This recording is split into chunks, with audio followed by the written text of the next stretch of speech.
welcome to another live. Today we will read from the fourth Dodrupchen, Rigzen, Tenpe, Gyaltsen's biography. So this one passed on in 1961 and is not to be confused with the one who recently passed on in exile.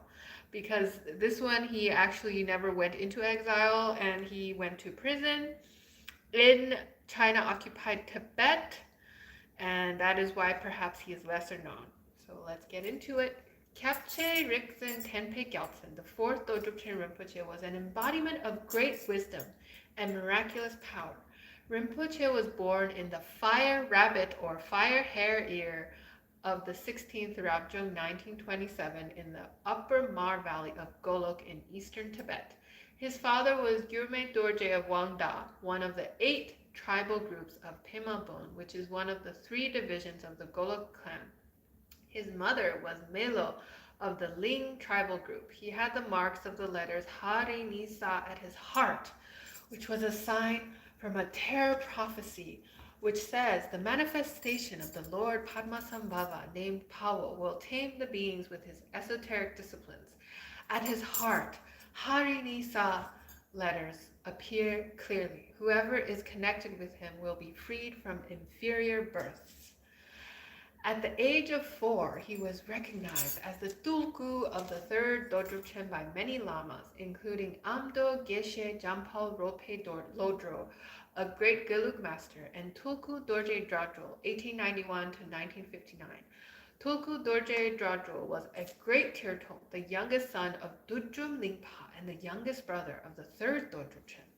However, Rinpoche himself later acknowledged that he was the Tulku of Do Khyentse, and he also displayed mystical powers similar to that of Do Khyentse.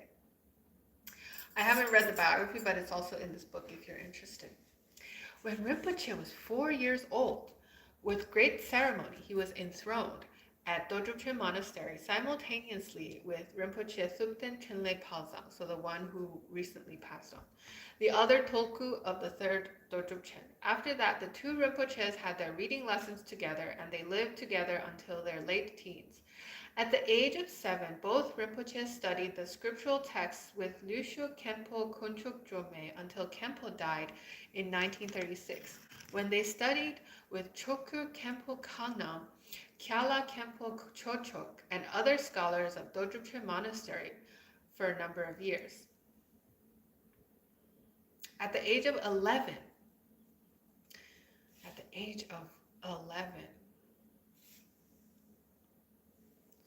for many months, the Rinpoches went to Tsatruka Valley to receive the Ningtik Yapshe and Longchen Ningtik transmissions from the great Gekong Khenpo Kunzang Palden.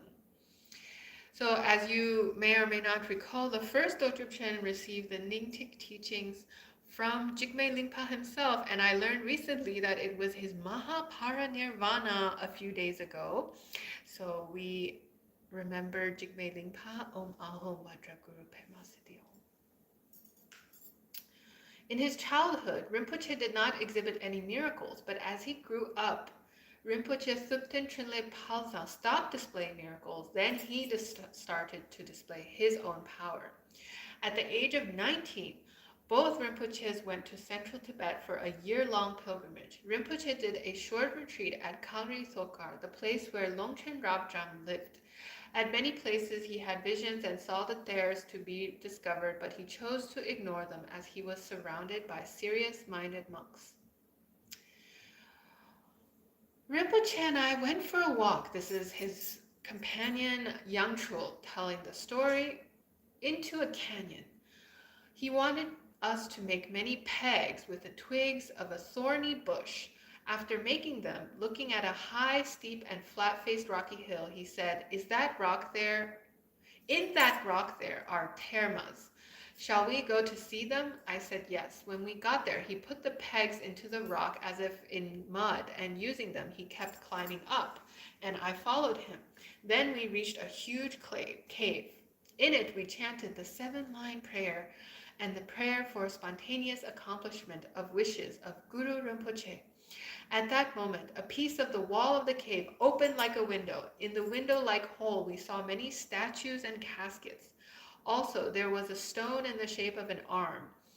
Rinpoche said, "Pull that stone. Your share of tear is there." When I tried to pull it, it just came open like a lid. In it, there were many images and caskets surrounded by snakes. Rinpoche said, "Pick them up without any doubts." I put my hands in and took one image and 3 caskets. After looking at them, he said, "Now put them back." I said, "I'm going to take the image." Rinpoche warned, "No, the time of taking them out has not come yet. The protectors will not let us take them." As I put back the tear substances, the door in the rock spontaneously closed and sealed it off as before. It was all like magic. Then I climbed down first, and he came down afterward, taking out the pegs from the rocks.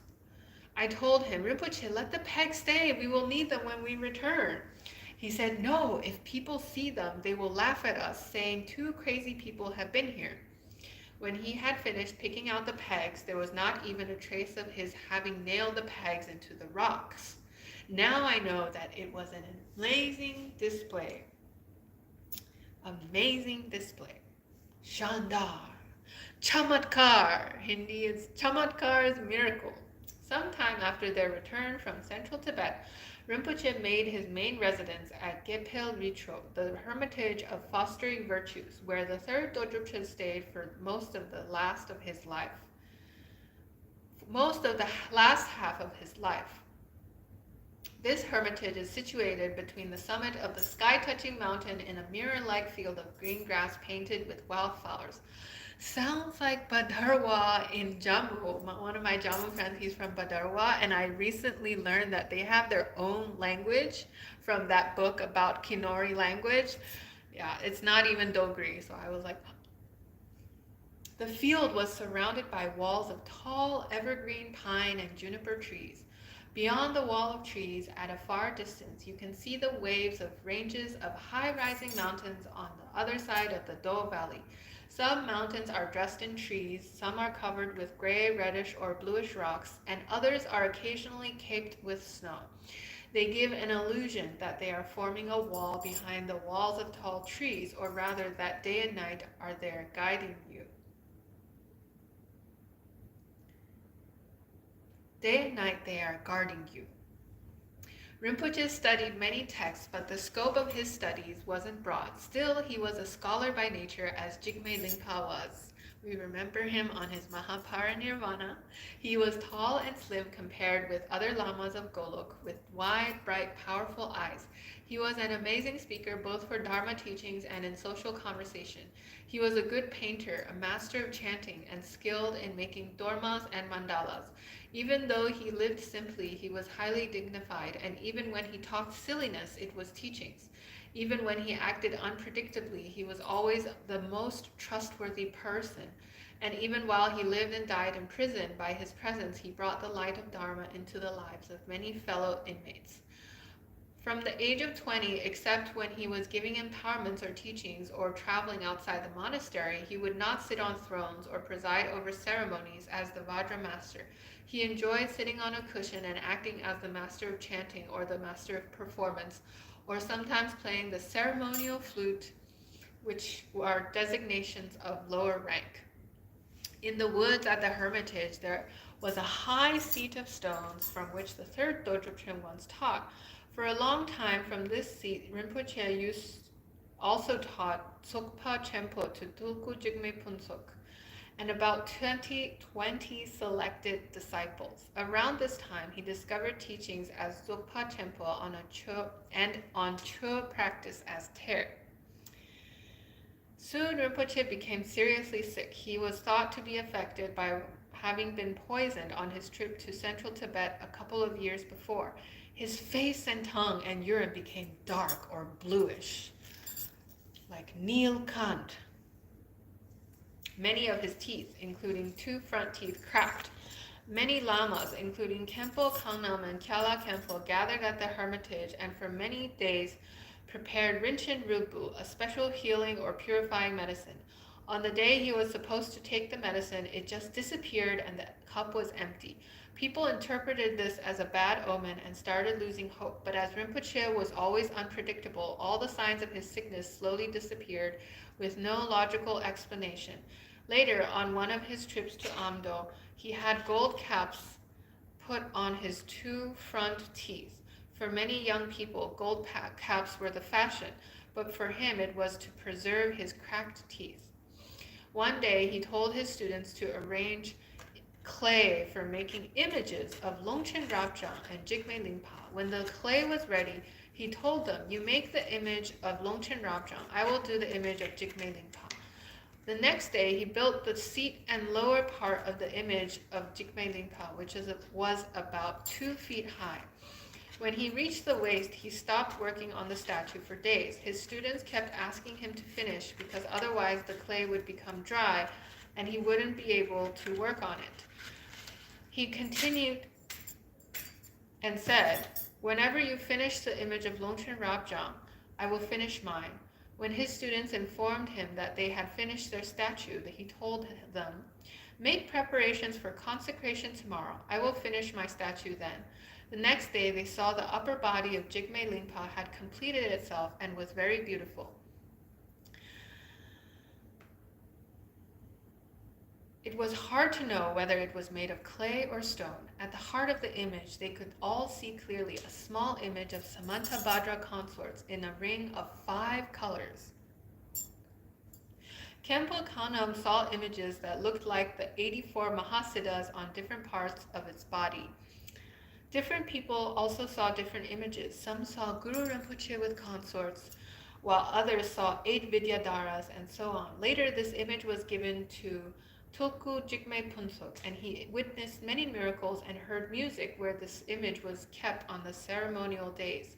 I myself saw the statue with a clear image of the Samantabhadra consort and some unrecognizable figures on it.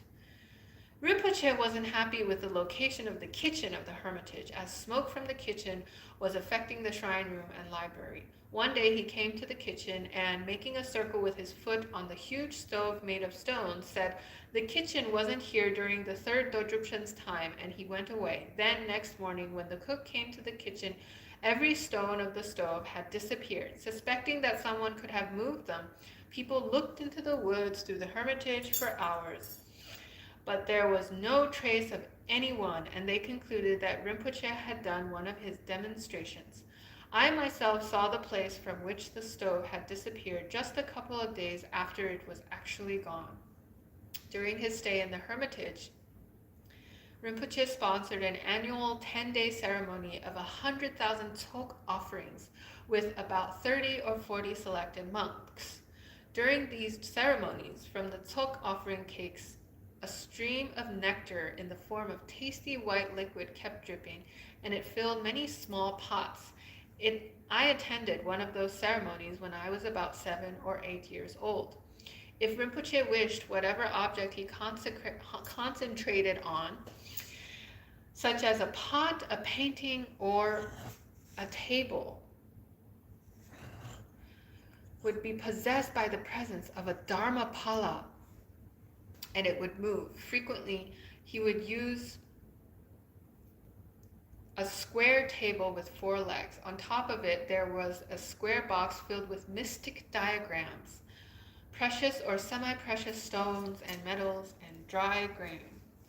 Silk scarves of different colors were wrapped around the table and hung down loosely. Here are some moonstones. Moonstones. It used to be a bracelet. On top of the silk scarf was a half dorje as the top ornament. When the time came, saying a particular prayer, 2 people facing each other held the legs of the table and picked it up. The table, shaking right and left, dragged the people so forcefully that after a couple of minutes, even young people were out of breath. They did this to demonstrate the presence of dharmapalas, to predict what should be done by letting the table hid questions written on pieces of paper, to recognize a thief, and so on. When another prayer was recited, it would return to the altar. I was told that while the table was in the air, you couldn't let go of it because you couldn't open your hands. I never tried to hold it because I was too scared of its force. In Rigzen, There was a tradition of making a Dharmapala enter a table and receiving prophetic indications. To prepare the table, it took many days of meditation and prayers, but Rinpoche made it happen by a mere gesture or a concentration. Also, for others, there was the possibility of causing the presence of a negative spirit, but we believe that for Rinpoche there were Dharmapalas, the followers and guides of the Dharma. With a few attendants, Rinpoche went to Amdo. He gave teachings and transmissions at many monasteries, demonstrated a number of miracles, and gave many prophecies.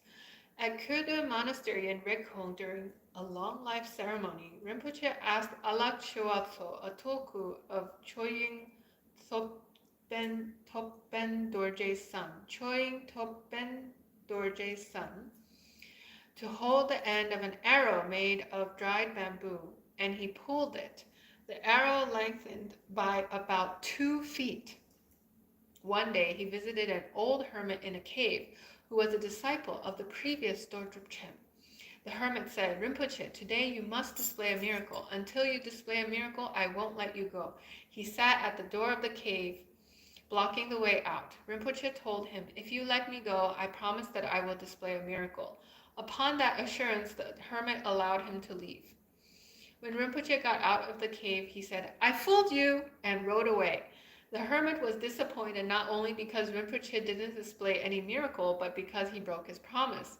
Then he saw a very clear imprint of Rinpoche's foot on the rock at the door of the cave. With great joy, the hermit followed Rinpoche's party and requested Rinpoche to give him the shoe with which the imprint was made. Both the rock and the shoe were enshrined in a temple in Rekhong.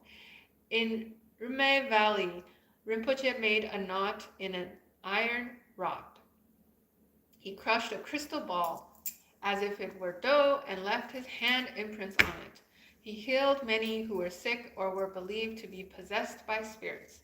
At Tartang Monastery in Golok, where he met Chokchul Rinpoche, the previous reincarnation, he didn't have a scarf with him to exchange in the customary form of greeting, but before the eyes of many people, he made a gesture of grasping something in the air and then producing the white scarf to offer.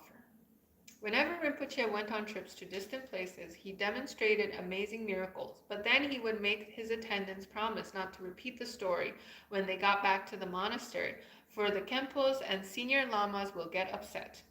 There were 2 main reasons why Khenpos held this strange position. First, there was a belief that if a lama manifested his esoteric power publicly, many of the audience might not be receptive to such a display and they could have a negative reaction. If so, it would bring negative effects stronger than other causes as it was connected with esoteric power. The negative reaction includes shortening the life of the lama. Secondly, as the Khenpos were the guides of monastic discipline, they thought that if an important lama of the monastery displayed supernatural power, young students could be swayed by wild characters and distracted from their serious studies and humble monastic vows, which are the appropriate way for common people. Although an enlightened person would know more than an intellectual mind, that was one of the traditional attitudes. Rinpoche visited the branch monasteries of Dodrupchen in Zika Valley.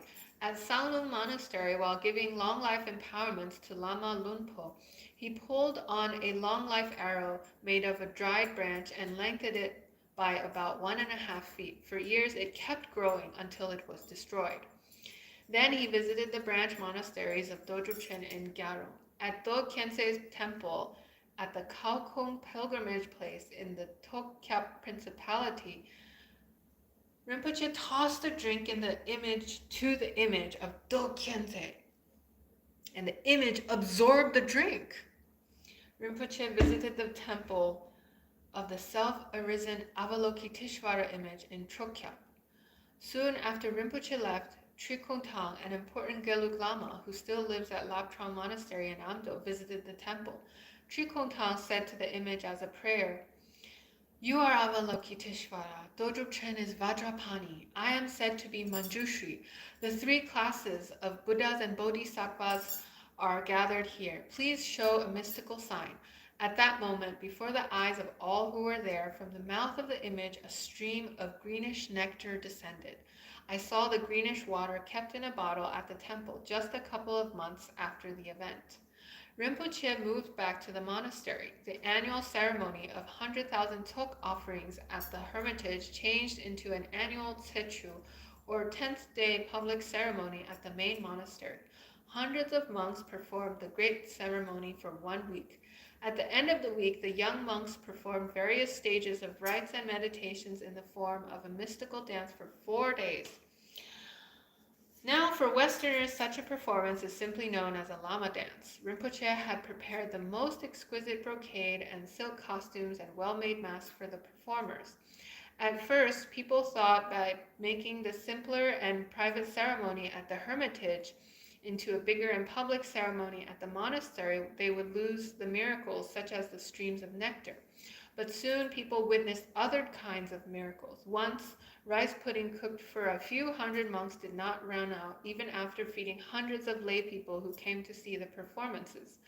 A small field was big enough for about 100 performers to perform in and for about 10,000 to practice and watch.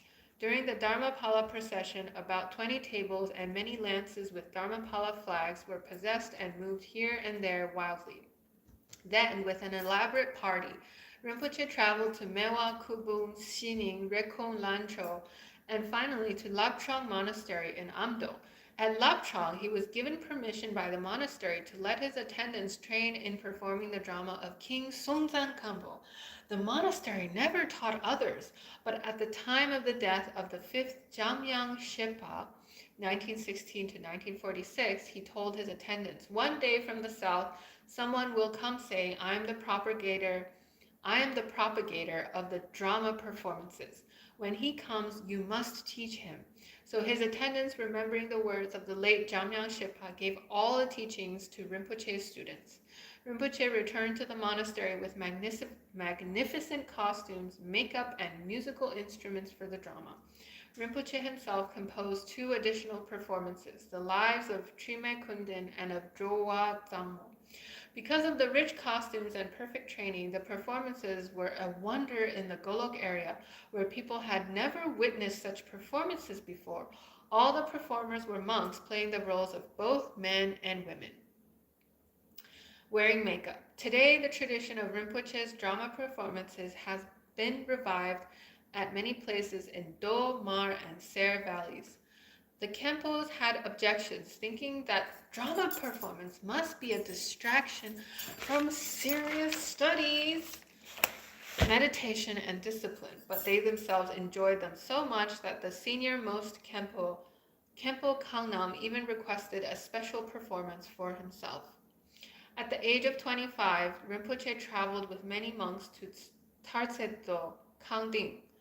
On the way, one night, they camped in the valley next to the valley where the hermitage of Yukok Chowa was situated. When Chachowa heard this, he instructed 10 young students, "A big caravan is camping in the next valley. Tomorrow you must stop them from coming here." The next day, Chachowa's disciples were caught in a dilemma. How could they prevent Dodrupchen from coming? But also, how could they not prevent Rinpoche, as it was the Lama's request? So they went on and waited by the mountain path, worried about what to do. Early the next morning, Rinpoche told his attendants, "Today I will lead the way." Instead of going directly along the mountain path, they traveled up the valley and turned down the valley of Hermitage and suddenly penetrated into the Hermitage. The monks of the Hermitage had no choice but to welcome him, but Chachowa told his disciples, "Here we have no material goods to offer him, which are what he might have come for, as we are a group of beggars. I have no teachings to give him, and he might not even want them anyway, as I myself don't know anything. It is better for him to leave this ragged place right now for the sake of his horses, mules, and attendants." With tears in his eyes, Rinpoche asked the Lama's disciples to tell the Lama for him, "Because of my lack of karma, I won't be able to see you in this lifetime, but I am praying that in the next lifetime I will be able to see you and receive your nectar-like teachings." When the Lama heard the message, he smiled and said, I was worried that I wouldn't be able to see the Tulku of Dodrupchen in this lifetime as I am too old. I was making a joke because I was so excited. Rinpoche came in, and the first thing he did was to give a long life empowerment to the Lama as the Lama was sick. Then for a few days they exchanged important points of Tantra and Tsokpa Chenpo teachings. Later, Rinpoche wrote a 5-page poem in praise of Chatrawa's realization. Then Rinpoche visited Minyak Garthar, Rachel Gon, Chakar Gon, and many other places and gave empowerments and teachings. At one place, he offered a cup full of liquid to an image. Oh, it's the same thing he did. Okay. The image absorbed it. At the ceremonies, the ceremonial substances flew in the air, like the flowers flying in the air. Flying in the air. One evening when it was time to camp, there was heavy rain. Until his attendants could put up the tents, Rinpoche took shelter under a rock where he could not even sit up straight. When Tsamsang and others went to get Rinpoche, he was sitting up. Without knowing the truth, Tsamsang asked, Rinpoche, you found a bigger cave? He said, no, but after some time I was too tired to sit, bending my head. Then they noticed that Rinpoche's whole upper body had penetrated into the rock as if into mud. They could see the imprint of his robe, head, and even every hair on the rock. According to Sonam Nyingma, this imprint is still there.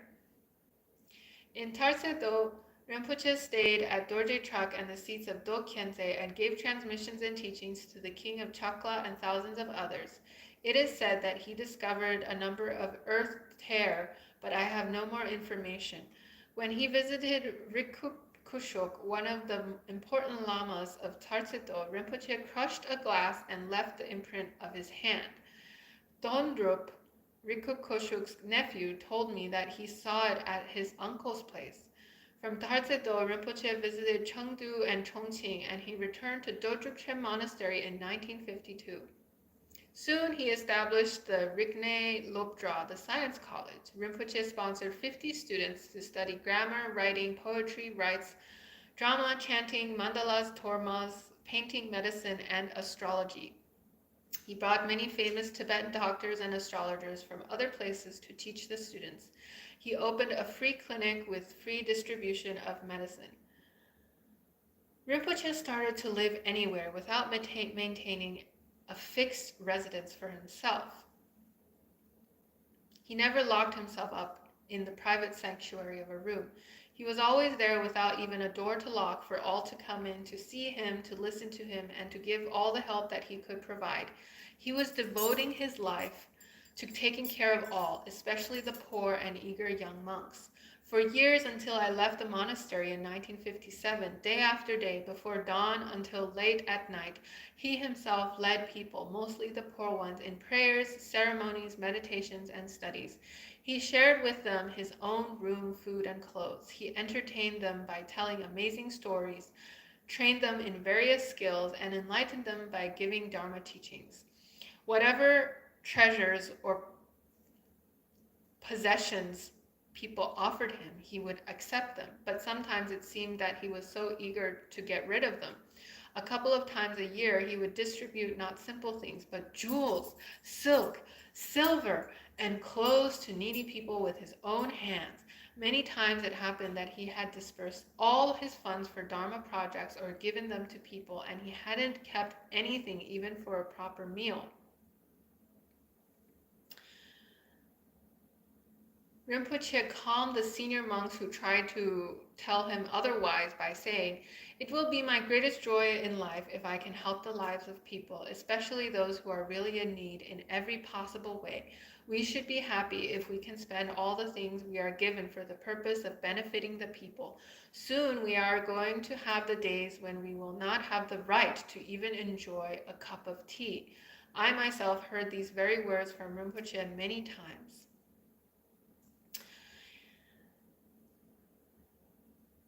In 1957, a few months after we left for Lhasa, Rinpoche traveled to Amdo. He gave teachings and transmissions at many places. He visited Lapchang Monastery and gave many elaborate offerings.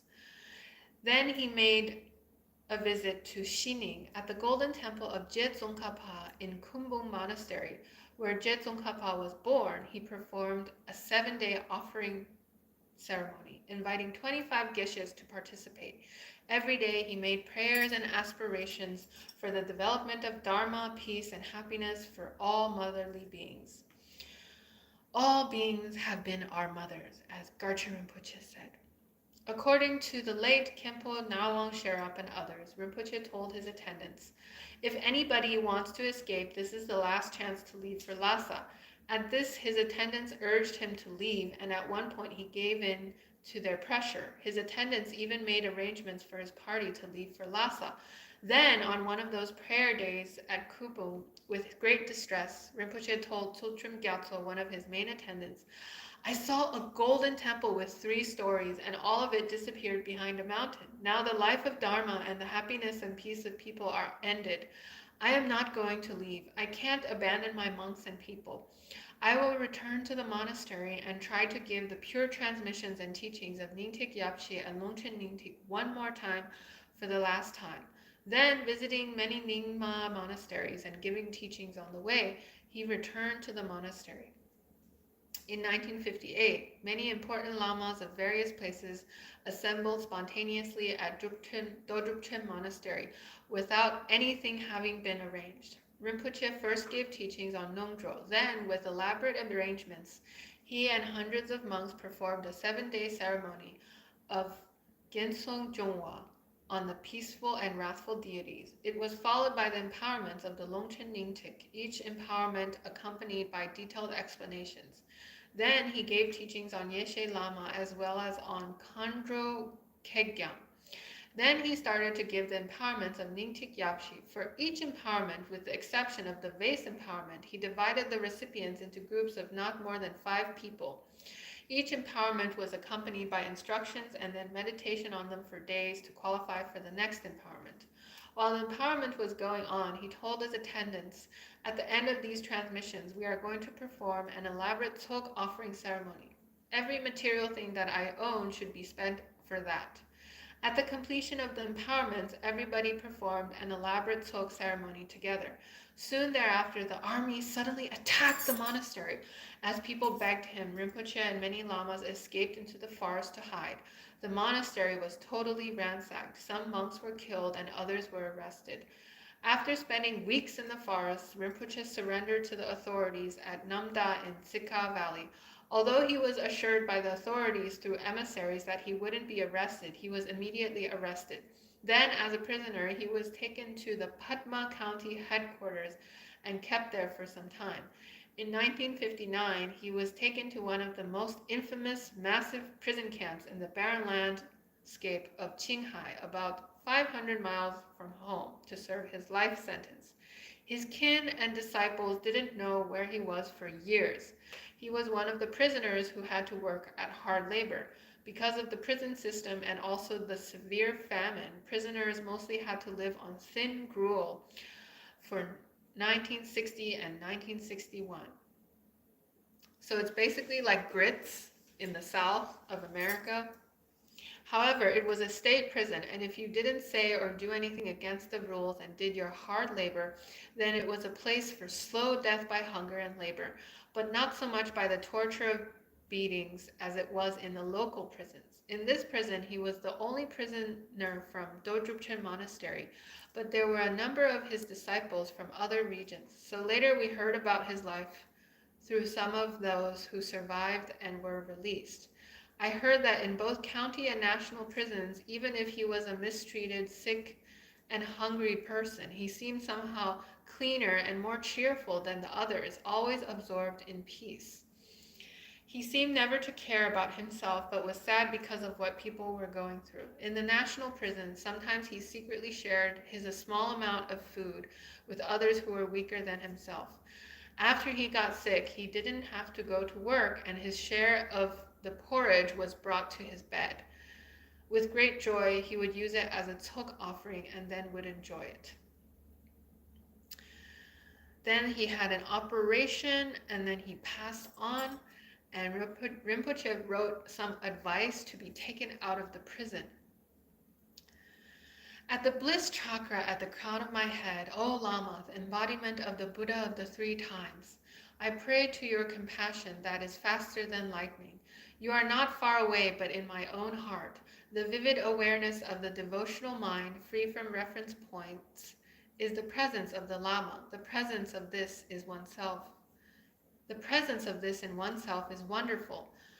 Now, in the sphere of vast open space, with the quality of no grasping, please stay well. Whatever conditions of struggling thoughts arise, like snowflakes on a heated snow, let them dissolve into the sphere of great openness of the basis. Then such thoughts will have no power to harm or heal. It is joyful. In discriminating things as good and bad, virtues and unvirtues, like drawing lines in space, realize their self-purity by seeing them moving but translucent. Since they are primordially free from the characteristics of hopes and fears, the recollecting awareness is the self-liberation at touch. The 3 worlds are the supreme awareness, and the liberation at the basis. All the arisings are the play of Dharmakaya at power. Both samsara and nirvana are solely intrinsic awareness. In order to fulfill the request of Tulku Rinpoche Trinley Kunkyap, this is written by Jigtral Dudul Namkhe Dorje at the time of his release from prison. Just after the death of Rinpoche, at the dawn of the 10th day of the 7th month of the Iron Ox year 1961, his disciple Tsaken Rigzen lamented with devotion and grief. At that time, Rinpoche appeared before him in the sky in Heruka costume. Glancing at the sky, Rinpoche gave him his spiritual testament. O son, direct your ear to me. I am the fearless Lord of the 100 adepts. I am the forefather, the universal basis of samsara and nirvana. Today, our parting is the fault of compounded phenomena. What is the use of your mourning for it? Death is just a conventional term, like the sound of wind. Please do not feel sad, but stay happy. When the elements of my body were dissolved, my outwardly projecting cognition returned inwardly into the expanse of the basis, the youthful vast body with 6 supreme qualities. My unhindered or clear cognition, the appearance of the basis merged into the unconfused innate subtle wisdom, the ultimate sphere of the mind of the Lord Guhyapati, which was like the moon in the new moon sky, where the indescribable virtues, such as the spontaneously complete array of Buddha lands, the food of absorption and self-appearing ornaments are present. Although the outward Lama, my physical form, the body manifestation is dissolved into the sphere of luminous clarity, the inward Lama, my absolute meaning, O son, will remain in the universal basis of your mind. I, your father, the knowledge holder, Jalu Dorje, have never been separated from you, even for a moment. Your mind free from reference points, the union of clarity and emptiness, it's me. For if you maintain the face of this itself, the accomplishments will arise. Your outer and inner physical elements will become pure. The mandalas of the 3 seats will be completed in your own body. Your appearances, speech, and thoughts will become the body, speech, and mind of the Lama. This is the Lord of action of all the glorious wrathful deities. The great glorious Vajra Kila, the Purba of enlightenment, is perfected in the womb of the consort. The Purba of the 3 existence liberates samsara. The Purba of ultimate nature is accomplished spontaneously with the groove of the Purba of subtle wisdom.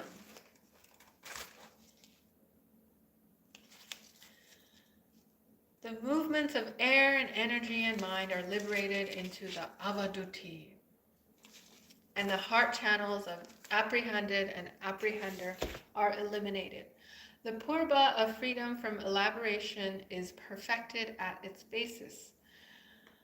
This attainment of purba is the heart essence of 1,000 glorious ones, Buddhas. The array of samsara and nirvana is completed in his body. These are arisen from themselves and unite into themselves. From every pore of my body, I manifest hundreds of millions of manifestations.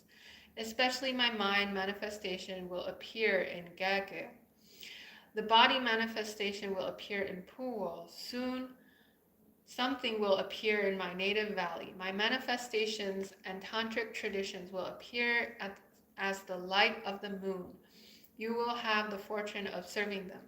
This glorious yellow scroll from the precious casket, your share of the teachings, is concealed in your mind. In the future, decode it and provide benefit for others. Do not forget the testaments I have given you in the past. Now for a while I will go to the unexcelled Pure Land. Performing a Hayagriva sadhana from his 3 sacred mandalas, forehead, mouth, heart, he bestowed the 4 empowerments in the form of beams of light to Rigzen, and then, dancing, he floated away into the sky.